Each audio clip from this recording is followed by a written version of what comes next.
Indonesia, negara dengan penduduk lebih dari 272 juta jiwa, menjadikan ketersediaan pangan di Indonesia sebagai hal yang harus diperhatikan oleh pemerintah Indonesia. Potensi dan keadaan alam yang mendukung menjadikan Indonesia menjadi negara agraris dengan sebagian besar penduduknya bermata pencaharian sebagai petani. Disinilah para petani berperan sebagai pahlawan dalam menyelamatkan ketersediaan pangan bagi masyarakat Indonesia. Daerah Magelang ini adalah salah satunya. Potensi alamnya yang mendukung dapat menghasilkan produk-produk pertanian yang begitu beragam.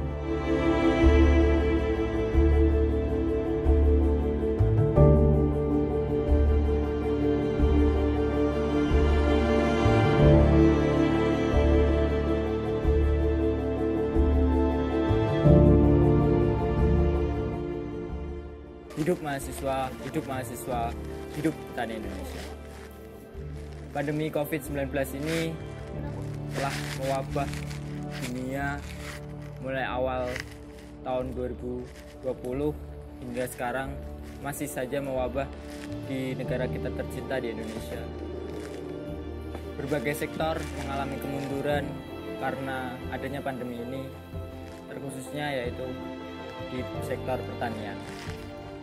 Bagaimana sebenarnya kondisi pertanian 1 tahun belakang ini? Wabah pandemi apakah berpengaruh terhadap kesejahteraan petani? Dan bagaimana sih arti-arti petani dan peran petani terhadap kemajuan bangsa ini? Kita simak, kita cari pembahasan ini, kita lihat video ini. Saya akan datangkan narasumber-narasumber dan kita akan coba untuk menggali permasalahan lebih rinci ke petani. Terima kasih, saksikan terus.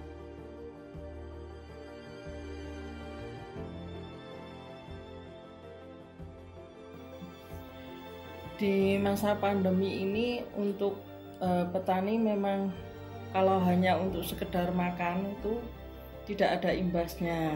Nah, kita masih bisa makan, masih bisa bekerja seperti biasanya, tapi itu hanya untuk kebutuhan primernya saja. Jadi untuk penjualan itu yang dirasa di penjualannya. Karena memang daya beli mereka kan di masa pandemi ini kan jadi berkurang gitu. Jadi ya seperti itulah yang kami rasakan. Untuk produksi ya, biaya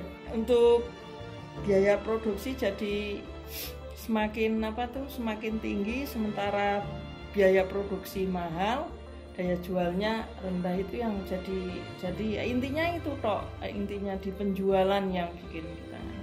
Kalau kita misalnya jadi di panen raya kan seperti ini, kalau waktu dulu di harga sebelum pandemi kita mudah untuk menjualnya. Nah sekarang di masa pandemi ini kita sulit untuk menjualnya, itu aja sebenarnya tantangannya. Selama ini belum ada yang menjembatani kita untuk penjualannya, itu belum.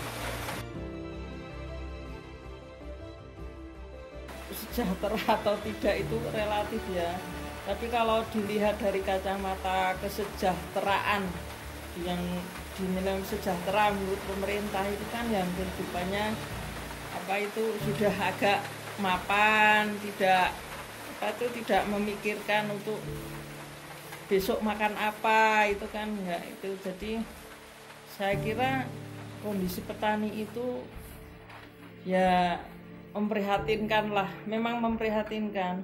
Soalnya begini loh, misalnya kita panen raya harga di pasaran anjlok kan, sementara biaya produksinya sangat mahal. Jadi memang keadaan kita Ya seperti inilah. Ini baru pupuk subsidi ya, pupuk subsidi ya, pakai kartu tani itu tok kayaknya seperti itu, dengan bantuan apa itu bantuan benih juga, sementara hanya seperti itu yang kondisi petani di sekitar sini tetap bisa beraktivitas seperti biasa karena ada bimbingan dan arahan dari Dinas Pertanian Kota.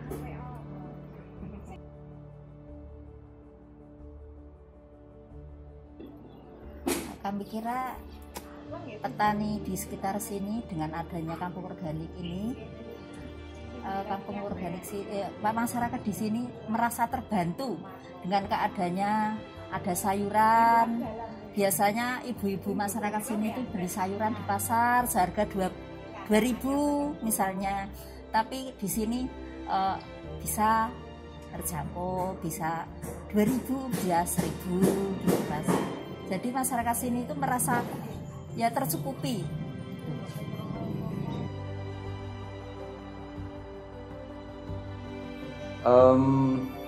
Berdasarkan data ya, selama pandemi ini salah satu sektor yang memiliki resiliensi ya, kelentingan yang tinggi adalah bidang pertanian. Sektor yang lain, industri, lalu pariwisata, dan bidang-bidang yang lain hampir semuanya defisit. Defisit itu pertumbuhannya minus.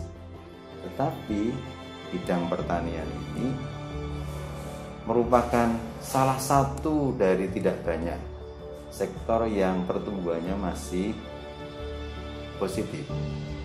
Kenapa demikian? Kami meyakini bahwa pertanian yang menyediakan kebutuhan dasar hidup bagi manusia itu tidak bisa dikesampingkan. Ya, artinya justru ini ditakar sebenarnya pertanian itu akan terus survive, akan terus hidup sepanjang manusia itu membutuhkan pangan dan kehidupan. Itu pandangan saya.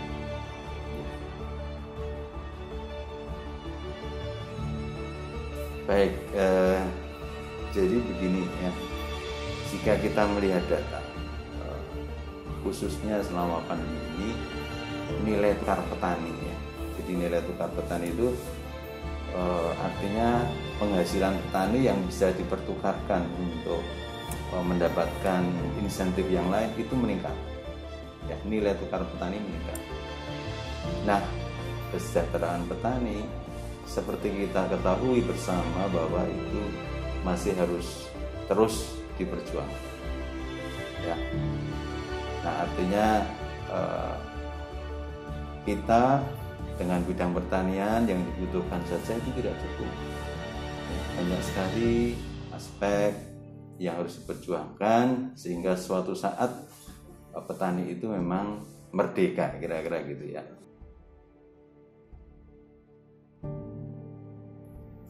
Iya, tadi makanya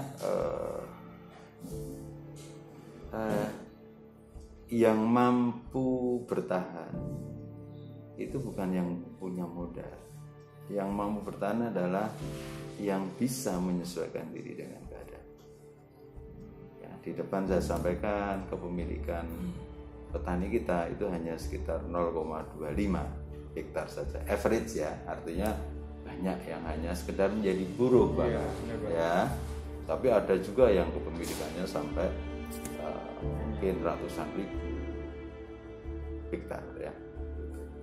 Nah, lalu kalau kita bertahan dengan kondisi yang seperti ini, ya tidak bisa. Mau tidak mau harus mengadopsi teknologi. Misalnya ya, saya pikir anak-anak muda ini kalau dibiarkan seperti ini dia tidak akan tertarik terjun di bidang pertanian. Ya, lalu siapa yang akan menyediakan pangan untuk kita, untuk warga masyarakat? Nah, jadi itu menjadi sebuah keniscayaan untuk bertransformasi. Kalau tidak, we will be left behind. Kita akan ditinggal di belakang. Dan itu tidak boleh, ya. Jadi Sustainable Development Goal, ya SDG itu tidak mengizinkan segelintir orang pun tertinggal di belakang. Ya, jadi harus diperjuangkan. Perannya sangat krusial, ya. Tapi mereka harus dimampukan. Nah, sekarang kita melihat, ya, harus ada revolusi petani menurut saya. Ya, kita tidak mungkin mengandalkan para petani-petani kita yang background pendidikannya itu tidak banyak, yang sarjana bahkan mungkin tidak ada, hanya SMP kan sulit. Bagaimana mereka akan mengadopsi teknologi sulit. Nah, saya berpikir harus ada revolusi. Bagaimana petani-petani kita itu dimampukan. Jadi anda semua ini punya kewajiban untuk masuk ke bidang pertanian. Ya, itulah yang kira-kira akan mendorong sebuah perubahan yang signifikan.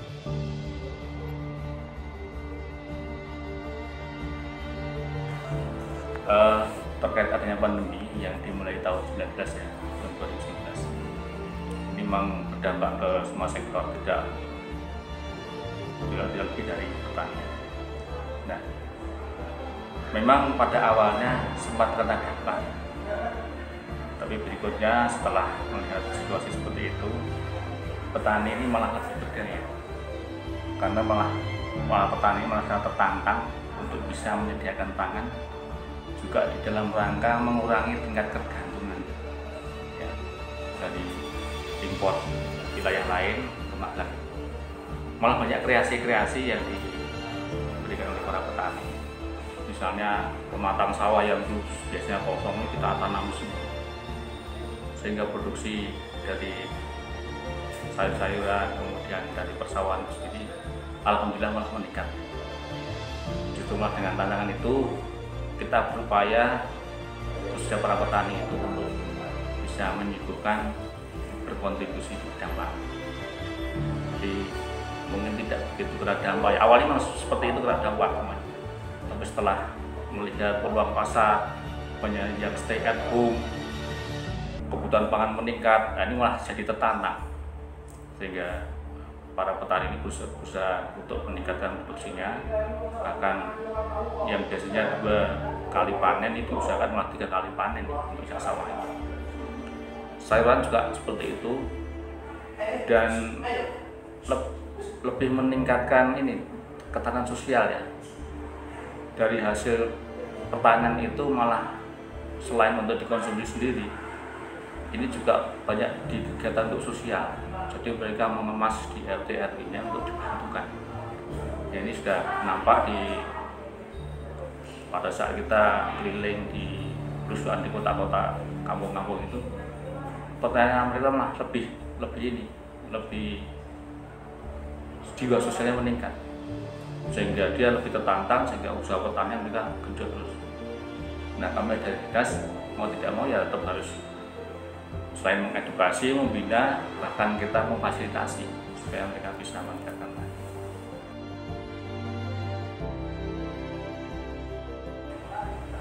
Petani kan banyak di lapangan, sehingga jiwa sosialnya meningkat tinggi. Memang karakter petani ini kan masih subsisten, ya, sebagian dikonsumsi itu sendiri, sebagian dijual. Tapi karena karakter kota ini, ya petaninya kan masih petani yang penggarap, ada yang memang pemilik lahan sesungguhnya, tapi banyak penggarap. Justru di segmen inilah yang dinas ini kita garap supaya mereka tetap berdaya. Nah, para petani ini malah setelah meningkat jiwa sosialnya, justru produktivitasnya semakin meningkat. Yang tadinya pola tanam tadi, ya, 1 tahun hanya 2 kali panen, dia berusaha untuk biasa 3 kali panen, bahkan dia meningkatkan produksinya. Ada yang namanya serba petuk, ya, sebelum panen Dia sudah menyiapkan uritan lagi untuk siap tanam lagi. Tidak ada jeda gitu harapannya. Nah ini memang tantangan juga bagi dinas dalam pembinaan kepada mereka supaya tanah juga pengawetannya juga ditingkatkan, kesuburannya juga ditingkatkan. Jadi insya Allah para petani di kota ini malah lebih berdaya dan mungkin malah jadi muncul petani-petani baru yang mungkin alih profesi juga ya, alih profesi yang dulu dari dampak karena banyak PHK dan stay at home. Nah mereka malah berusaha supaya dia usaha sendiri di rumah, maka dia muncul ya petani dadakan yang untuk meningkatkan jumlah produksi tadi, sayuran, bahkan mungkin yang budidaya ikan, kemudian yang vertikultur, hidroponik malah muncul. Wah ini malah luar biasa ya. Jadi malah kita jadi malah lebih semangat juga dalam memfasilitasi mereka. Jadi ini mungkin terkait dengan pandemi ya ada sisi positifnya, ada sisi negatifnya juga. Tapi sisi positifnya tadi itu produksi ketersediaan energi yang kita harapkan ini bisa lebih tersedia lagi bagi mereka.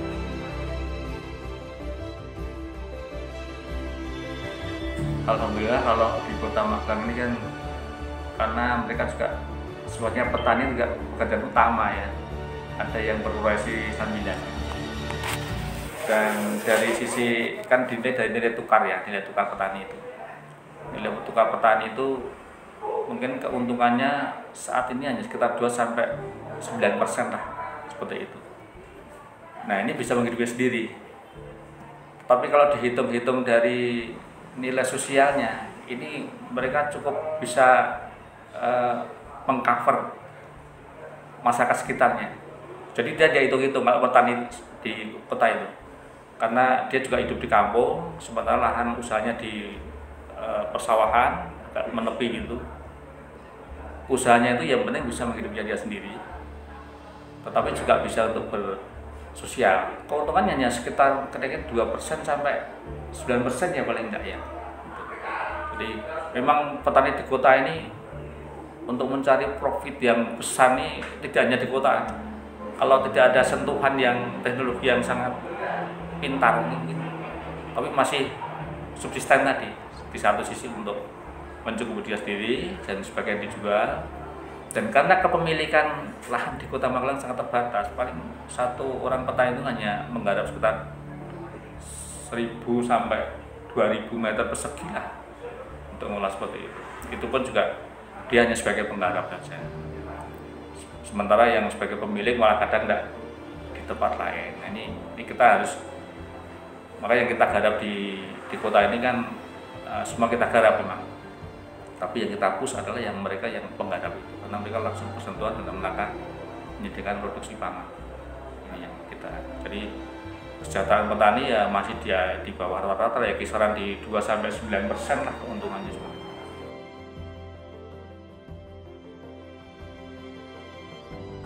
Kalau program banyak kita lakukan ya. Kalau program di APBD kan seperti itu ya, teori seperti itu ya. Tapi program aplikasi yang sangat dilakukan itu contohnya P2L. Di pengembangan pangan lestari. Jadi mereka diharapkan bisa berdaya dengan petani, usaha pertaniannya itu.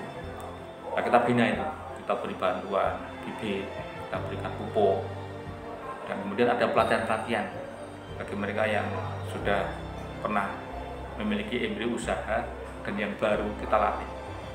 Jadi banyak program yang selain binaan secara langsung yang sudah kita rutinkan, juga ada P2L, kemudian juga pelatihan-pelatihan tadi, pelatihan budidaya tanaman hias, budidaya anggrek, kemudian budidaya ikan air tawar, bahkan termasuk pengolahan pasca panen ikan itu, abon buat bakso. Nah kita latih, walaupun itu wilayahnya di industri ya, tapi ini supaya mereka juga endingnya kelihatan hasilnya akan seperti apa. Kalau sudah dia produksi mau kemana?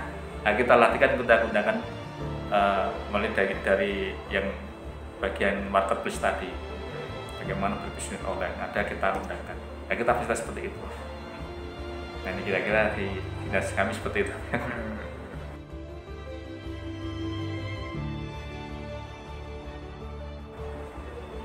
Petani itu merupakan pahlawan ya, pahlawan pangan.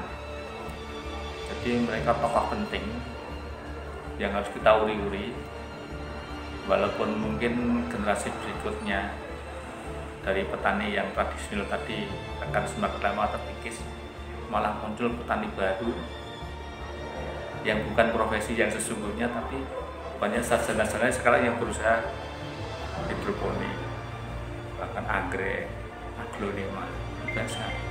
Jadi petani ini sangat fleksibel dan memang harus kita kita uri-uri untuk bisa menjadi pahlawan-pahlawan baru, pahlawan-pahlawan dan bidang pangan maupun di usaha.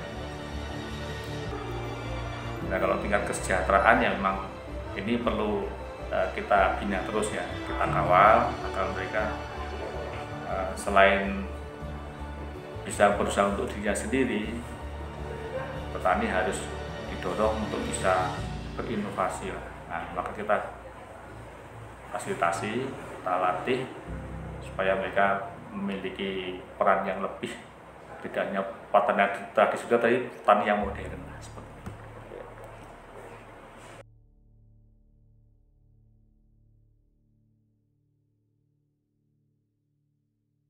Selamat Hari Tani. Selamat Hari Tani. Semoga petani di Magelang semakin sejahtera. Harapan kami sebagai petani, semoga ke depan kami petani yang hidup di negeri agraris, kehidupannya tidak semakin miris. Kami ingin jadi petani yang membantu pemerintah untuk mempertahankan ketahanan pangan negeri ini.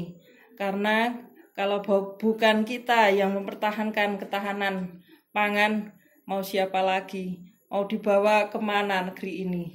Selamat Hari Tani. Semoga komitmen untuk menyediakan pangan bagi umat manusia terus dipelihara. Bismillahirrahmanirrahim. Kami dari Dinas Pertanian dan Pangan Kota Magelang mengucapkan Selamat Hari Tani yang ke-56. Harapan kami, sektor pertanian ini sektor utama yang harus bertahan untuk menyediakan pangan secara nasional. Dan kita dorong, harapan kami petani ini menjadi petani yang lebih maju dan modern.